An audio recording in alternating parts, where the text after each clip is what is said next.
कहना चाहूँगा कि मैं दोबारा जैसे ही चेयरमैन बना तो पिछले टाइम पे तो कोविड रहते हुए भी मैंने अनछुए पहलू छुए थे, लेकिन अभी भी मेरी टीम मैंने 17 जोन में से 16 जोन में मैं प्रवेश कर चुका हूँ।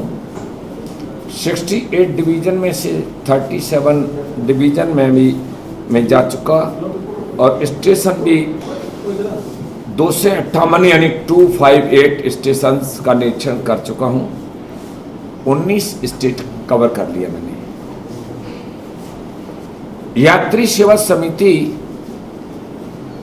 उन सारे पहलुओं को यात्रियों से सीधा संवाद करते हुए कि आप कैसा 2014 के बाद भारतीय रेल को कैसा महसूस कर रहे हैं। भारतीय रेल तो पहले भी थी, लेकिन पटाखे फोड़ करके ट्रेन चला करती थी सर्दी और कोहरे के टाइम पर, लेकिन अब ट्रेन पटाखे फोड़ करके नहीं, नई डिवाइस से श्री अश्विनी वैष्णव जी रेल मंत्री बने हैं। बहुत तीव्र गति से गतिमान तरीके से दौड़ भी रहे हैं। जनता जनार्दन के बीच की संवाद के उस सारे पहलुओं को भी चिंता करने का कार्य कर रहे हैं। लेकिन क्योंकि प्रत्येक स्टेट में हम लोग जाते हैं, क्योंकि जम्मू कश्मीर फिरोजपुर डिवीज़न का अभी हमने पंजाब किया, जालंधर किया, अमृतसर किया, लुधियाना किया, फगवाड़ा किया, ब्यास किया और आज हम लोग ये फिरोजपुर डिवीज़न का ही जम्मू कश्मीर के हिस्से को पूरा करने के लिए यहाँ आए हैं।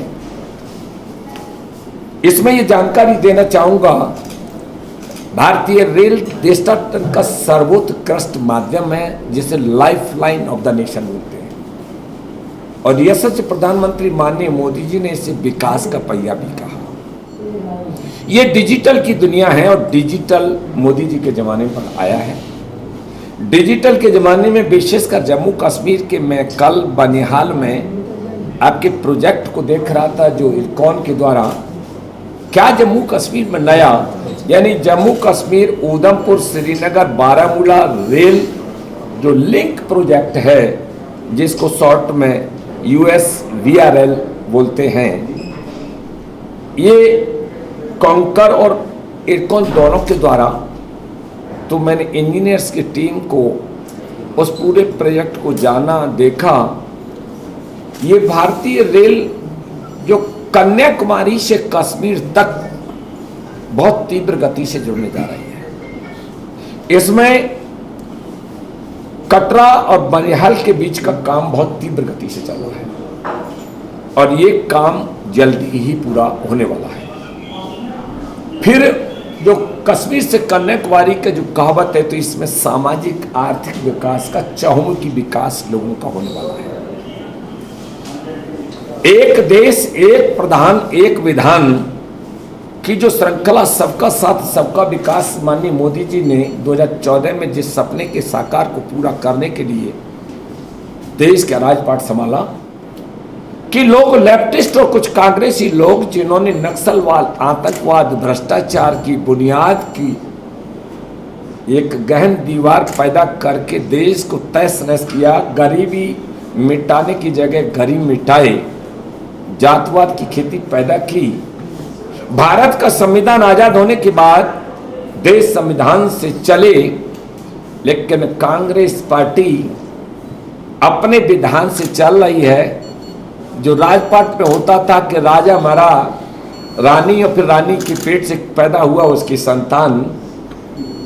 मैं पैसे से एडवोकेट सुप्रीम कोर्ट भी हूं और जम्मू कश्मीर का 2014 में इलेक्शन का इंचार्ज भी एससी मोर्चा जब राष्ट्रीय महामंत्री था।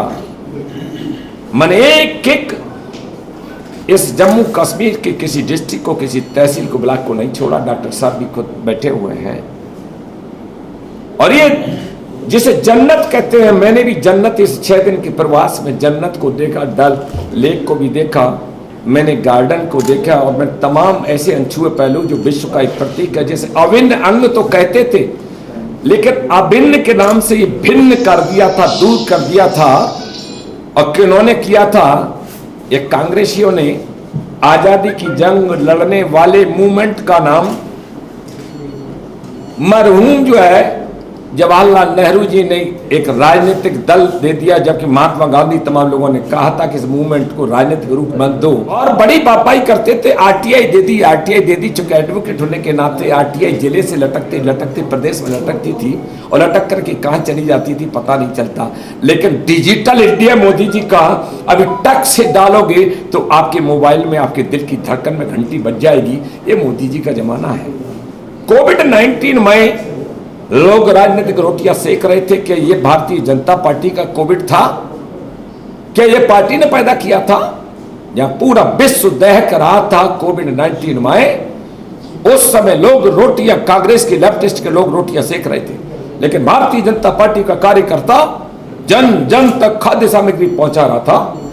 माननीय अमित शाह जी ने नोडल अफसर बन करके हर स्टेट के ऑफिसर्स के साथ कोऑर्डिनेशन करके, रेलवे का डिवीजन के साथ कोऑर्डिनेशन करके, जिस तरीके से जन जन तक खाद्य सामग्री, रसद सामग्री, मेडिकल उपकरण, कोयला, और अगर भारतीय रेल ने, गुड्स ट्रेन ने, युद्ध काल में कभी ट्रेन बंद नहीं हुई, अधिकारी कर्मचारियों ने मिलकर के 24/7 खाद्य सामग्री, रसद सामग्री, डीजल, पेट्रोल, कोयला, मेडिकल उपकरण, और इतना ही नहीं, उससे बढ़कर के आइसोलेशन कोच भी भारतीय रेल ने बताए।